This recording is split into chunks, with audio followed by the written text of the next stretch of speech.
Hello, everybody, and welcome to another episode of Heels Up. I am Vlad St. Valentine, and with me today is nobody, just me, guys. You're stuck with me today. Unfortunately, Reggie and Caden are out, so we're riding solo within the deep bowels of my lair. I've really gotta stop smoking. All right, guys, today I'm gonna be reviewing the 8/14 episode of Smackdown for y'all. It was an all right episode, definitely kept things going on the way to SummerSlam. Overall, not that memorable, but there were a few nuggets of genius, and I don't mean Owen Hart within tonight's episode, so we'll get to that. But we start off with what was supposed to be a match between Big E and John Morrison, but unfortunately the match gets interrupted by Retribution early on, and they attack Big E's leg, beat up Morrison, and then scamper off to the back. And I really hate this Retribution thing. Unfortunately, we start off with the Boomer Vince's version of Antifa, and they beat up Morrison and Big E and cause their match to kind of get thrown out. We go backstage, and kind of the heels and the baby faces are all kind of conglomerate, in one little place. You think everyone's going to kind of rally the troops against Retribution. And that's what King Corbin attempts to do, but unfortunately, he's a jackass and does things in the most jackass way possible. But Big E tells him, Corbin, to shut the fuck up, and then he gives a pretty damn good rah-rah speech, which is just further proof that E has got so many different levels to him. Like, he could be serious and inspirational, but he also comes out there and acts like he does not give two fucks, but it's still just so enjoyable. E might be one of my favorite performers right now. He's just, I'm loving the singles push. I can't wait for more of it. Big E's awesome. Give us more E, man. Oh my God, I have such a feeling of euphoria. I glow stick dance! So after E gives his speech, Sheamus comes up and mocks him a little bit and says the only reason Retribution came out there is because E's scared of him. They can smell the fear on him. They won't dare to interfere in Sheamus's match later, which I thought was just them kind of foreshadowing his match being interfered with later. But sure enough, it's not interfered with. So I guess Sheamus just is that big of a badass. You foreshadow Retribution interfering twice, and then they didn't interfere. So I'm not sure what you were setting up, but Big E says in his rah-rah speech that he plans on going back out there and facing Morrison. He's not going to let Retribution put him down or keep him from doing what he's supposed to do, which is go up there and be a blockbuster superstar. So we're going to get the Morrison versus Big E match a little bit later on in the night, round 2, I suppose. So BS is in the ring, Bayley, Sasha, and they're there to do ring announcing duty for the Women's Battle Royale. And it pretty funny from what they did, but they also let it out that they are going to be defending the tag team titles at Payback, which, fair enough. They haven't defended those damn things in forever. So that's cool. But I'm usually pretty annoyed by Bayley and Sasha's Sasha's shtick. Try and say that 3 times fast. Sasha's shtick. Nope. So I'm usually annoyed by Sasha and Bayley's shtick. That's a little bit easier. But this was pretty funny. This was good. Announcing the names and everyone coming out and talking trash to him as they did, and fair play on them. They actually made me hate them just a little bit less this week. So the Battle Royale itself was pretty good. It was funny. Like, I'm watching the match and you don't even realize, at one point in time, like, holy shit, Tamina's in the match. I didn't see her there. Holy shit, Shayna Baszler's in the match. I didn't see her there. Holy crap. It wasn't bad, but as soon as Asuka was announced for the match, we knew exactly where this was going to go. And sure enough, Asuka does end up winning. And I like it. I kind of called this a couple weeks ago, and I'm happy that they went this way with it. I would especially love it if Asuka beats them both, and definitely adds to that tension between Bayley and Sasha. But we'll see where it goes from here. But all in all, good night, man. So after the commercial break, Asuka attacks both Bayley and Sasha backstage and kind of whips their butt until she's pulled off. So they're finally making Asuka look a little bit strong against these two, because honestly, in all the matches, Bayley and Sasha seem to have an answer for most everything Asuka does in their matches, and I think they come off a little too strong in the matches. So this was nice to see Asuka whipping their butt a little bit backstage. We'll see where it goes at SummerSlam. I mean, ultimately, Asuka does have double duty, and whichever of the golden role models faces her second will definitely have the advantage over the other. So we'll see how it goes. So after the commercial break, we see Nikki Cross backstage and she's disappointed in herself for losing the Battle Royal. But then she sees Alexa Bliss and she runs up and hugs her. And she's like, Lexi, I'm so sorry. I'm so sorry I didn't help you. I left you there in the ring. Me ma's a bear. Sorry, I don't speak bear. And, you know, Alexa's a little distant. She's like, I'm fine. I just need some answers from Braun. And we're going to have an interview with Alexa Bliss later, which can't wait for. I'm totally digging the Bray Wyatt thing. And I want more Alexa Bliss involved with it. She's doing a great job and I'm definitely enjoying it. So after that, we're going to have our match against Sheamus and Chad Gable, which was, it's one of those, again, with most matches we seem to get these days, we know exactly who's going to win and who's going to do what, but it was nice to see Chad actually getting a few licks in. But ultimately he would eat the brogue kick again and lose this week. So, but sure enough, no retribution, which I guess I should be happy about. But if you're going to foreshadow it twice in the night and then not do it, like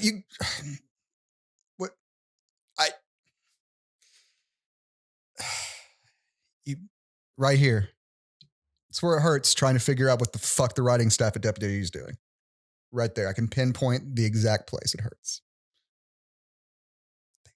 After this, we get AJ Styles out with this chubby, nervous-looking guy, and they're going to release the Phenomenal Intercontinental Statistics System, or, you know, PISS for short, because Vince thinks urine is funny. So this PISS system is supposed to help AJ determine scientifically with statistics which WWE superstar is the best contender to his Intercontinental Championship. So he reveals the first name, and it's himself because he's the best. And then he pulls up, he's like, let's show who the rest of them. And there's nobody on the list because he says no one has earned the right to face him. Good heel stuff. It's whatever. And honestly, the best part of this was Corey Graves making a Fred Gwynn joke. What is a ute? You don't know who that is. It's Herman Munster. But I like obscure humor. That's the best I can say about this thing was they made a Herman Munster joke.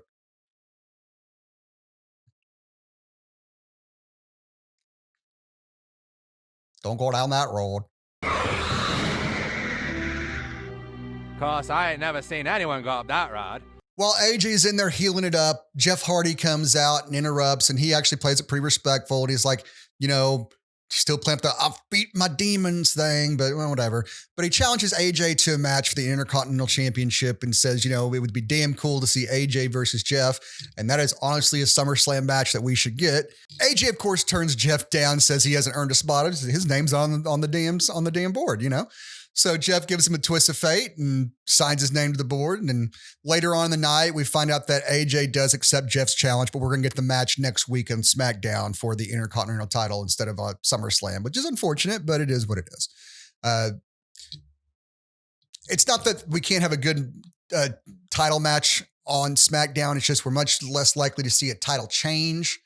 So it's a little more predictable of what kind of ending we're going to get on a Friday or Monday night as opposed to a pay-per-view. And also you don't get as much time. Wrestlers don't pull out the stops nearly as much on a TV taping. So that's why I'm saying it'd be great to see the two wrestle, but it would be better to see them on a pay-per-view with a little more time given to it. So it is what it is. So up next, we get Shinsuke Nakamura versus Gran Metalik, which pretty good match, honestly. I mean, that's to be expected. These are two great wrestlers. Like all I could think when I watched this match was like, remember when Shinsuke Nakamura was a big deal, when just seeing him was a big deal, watching his entrance, feeling the electricity. Now it's just super mundane. Like I don't think Vince is more successfully taken the shine of a wrestler than he has with Shinsuke. Like it's damn unfortunate when I think of where he was in NXT and how electric his presence was to now how kind of mundane and goofy he's kind of been lately. But I still love him. Him and Gran Metalik put on a good match. And this was one of those where you thought the outcome was never in question. Shin was going to give the Kinshasa to Gran Metalik and be done with it for the night. But towards the end of the match, Kalisto shows up. And he's back from his injury, which is cool. Him and Lindsay hit some double team moves on Cesaro on the outside, which again, Cesaro plays bass for the Lucha so damn great. which caused a little bit of distraction, and Shinsuke ends up losing the match to Grand Metalik, which incredibly surprising. It's nice to see the Lucha House Party getting some wins on the main show. So I'm for this. I like to see the rivalry build up a little bit more, but now that there's the three guys in Lucha, well, House Party are back. It'd be cool if Cesaro went and got his old bar member, as Caden said last time, put Sheamus with them, and Sheamus, Sheamus, Shinsuke, and Cesaro. Guys, mush mouth, man. I can't do it. Now, Rock, are you sure that you're okay? But it'd be nice to see these guys all together, man. It really would. So after this, we get a backstage interview with Matt Riddle, and Chad Gable comes up and apologizes for getting caught up in the King's Ransom thing and trying to purposely injure Matt. And Matt accepts his apology, and they start, so it's like, dude, if you ever just want to actually have a match, bro. And while he's chatting, Corbin comes up from behind and knocks Matt down, and then thanks Chad for the help and walks away. It even calls him Chad, to try and get rid of that shorty thing, make him bust him up a little bit. But Gable looks a little he doesn't really know what to do. So whether he's was actually involved in the attack or not, but it's leaving that little bit of mystery about Chad's character right now does make him a modicum more interesting than he has been in ever. So I'll take it. I just dropped the Shorty G thing, and we'll really be happy. After this, we get into an interview with Alexa Bliss, and she seems relatively hurt by Braun's words when Braun said he didn't give a damn about her last week when the Fiend had her in peril. But that's the long and the short of basically what this was. She implied that her and Braun became best friends. There might have been a romantic connection and blah, blah, blah, blah, blah, blah, blah. She looks relatively hurt by what he said. Yeah, this was effective. It did what it needed to do. I forgot to mention earlier the night, we had a Mandy Rose interview, and she challenges Sonya Deville to a hair versus hair match at SummerSlam. And after the Alexa interviews, we cut to Sonya, who accepts the match. So we're going to get that match at SummerSlam. I don't see Mandy getting her head shaved, so I'm going to guess Sonya's going to lose this one, but we'll see how it goes. Maybe they'll swerve us. Maybe Mandy will go ahead and go for the full G.I. Jane. See what happens. Could be interesting. After that, though, we go to the ring and we get E versus Morrison round 2. Eventually, during the match, all the wrestlers would come to ringside and kind of act as lumberjacks and security, making sure Retribution didn't show up. And while they're there, Retribution starts destroying the backstage. So they all rush to the backstage to try and run them off, but they're already gone. So we get more of this cat and mouse between Retribution and the locker room, which, again, I don't care. I don't want it, but we'll see where it goes. So E versus Morrison again was pretty good. Morrison spent most of the time working E's left knee over, which got injured during the Retribution attack earlier on the night. But eventually E would attempt to roll Morrison up. Morrison would go for the kick out, and E would just stand up even on the bad leg into the stretch muffler for the victory, which looked great. E looked awesome. He looks dominant again, and his momentum is still going forward. It was the right call, and I like how they're kind of spotlighting him in the singles matches every week, more so than anybody else, it seems. So good call, guys. E's looking great. Give me more E. Dave, look at me. The man is compelling. He's funny. But he can also be serious. Man, more than any other face you've pushed in a long time, you want to root for Big E, man. The same way we wanted to root for Kofi whenever he was coming into his prime a couple years ago, or when he got the championship. When was that? Was that a couple years ago or just a year ago? I don't remember anymore. Too many drugs, mate.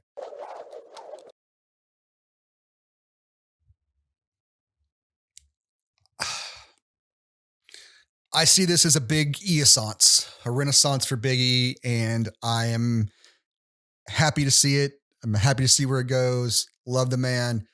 Good call on pushing him.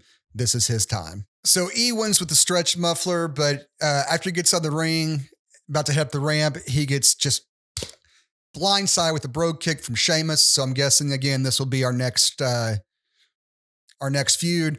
Sheamus is kind of standing over Big E when Braun Strowman's music hits, and he comes out with a shiny new bald head, which, hey, man, aerodynamic monster. Works for him, I guess. We go to commercial. Sheamus looks terrified. It's like, oh shit, is Braun going to go wreck on Sheamus? But no, we come back and it's just Braun in the ring by himself, and he's just staring. And he delivers a pretty damn terrifying promo, but Braun screaming is somehow a little less terrifying than Drew being calm and intimidating. Like, Drew and Braun, though, definitely cut some of the scariest promos right now. But this one was better having him in the ring than having him on the John like he was for last week's promo. So Braun comes out there and says he's going to eviscerate the Fiend and rip him limb from limb. And damn it, I believe him. Or at least I believe he's going to attempt to. Alexa's music hits and Braun looks pretty shaken. And I got to give Braun props on this because he displayed a little bit of acting chops when Alexa comes out there and confronts him. He doesn't look at her the whole time. He stands down and you can see almost the torment on his face, trying to fight with what he was feeling inside. But ultimately he tells her anything that touches the Fiend has changed. And that includes you. And eventually he works himself up. Well, eventually she slaps him because she says this isn't him. And I don't know if she's actually trying to get Braun, if she's actually trying to help Braun or if she's become corrupted herself and she's part of the Fiend's plan. Again, I can't wait to see where this goes. But Braun ultimately picks her up and is going to slam her. And then the Fiend's, haywire crap starts to hit. Braun does throw her and they black out like during the throw, but it's like, I don't know why. Cause like she was mid damn air. We know she's going to fall and land. I don't know what you're blacking us out from. She took the damn bump. You might as well let us see her take the damn bump. Like I'd be pissed if I was Alexa Bliss and took that giant bump, but no one got to see it because y'all blacked out. But anyway, the lights come back and the Fiend's there behind her and Braun has booked it, backstage, and the Fiend just sits there and looks at the screen and Braun shows up and starts laughing. The Fiend starts laughing and they laugh together. And then Braun looks deranged and screams at the screen. So Braun is becoming unhinged. The emotional torment is obviously playing on him. Alexa obviously is still having some effect on him. I'm thinking the reason he attacked her was one of those like, kill the thing that you love so it can't hurt you. The same reason, they had the Undertaker, kill Paul Bearer in the cement mixer thing. I can see what they're going for, and at least I hope this is what they're going for, because again, most things with Bray Wyatt are a little bit deeper than most of the other storylines on WWE. So I'm hoping that Alexa has been, infected and now she's part of the Fiend's group. And she let a little bit of hints that how mesmerizing it was to be in his presence, like a moth to a flame and things like that. So that's where I hope they go going forward, whether Braun's included or not. I hope Alexa stays with it and she kind of becomes the Sister Abigail-esque member of this little group here. So we'll see how it goes. Guys, that was Smackdown. Thank you so much for being here and writing this one out solo with me. We're going to get our predictions for SummerSlam out to you sometime next week, hopefully. And we really appreciate you guys watching. Please like and subscribe, share this with your friends, and we'll